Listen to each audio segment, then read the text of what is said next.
It's a shock when you look at the table. So are they in a relegation fight, do you think?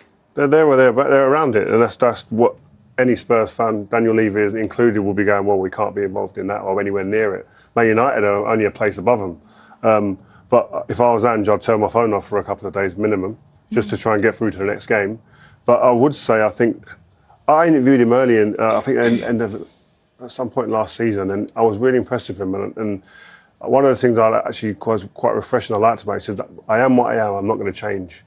And I respect that and I understand that. But when you have the amount of injuries that they've had, and the amount of young players that he's had to bring in, inexperienced players he's had to bring in, then that makes me think you have to be a bit more adaptable with your tactics to support those young players and give them a bit better of a foundation and build around them, to give them an opportunity to get their foot into games and maybe nick a couple of results to build some confidence. He hasn't done that, and I think they've been hugely punished. Look at them results there, loads of reds. Yeah. So, difficult times for Spurs right now. Just 1 point in their last 7, Karen.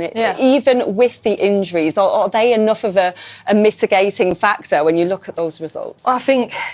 I don't think yesterday helped when you look at Bournemouth, who've got 10 out and still had that result yesterday.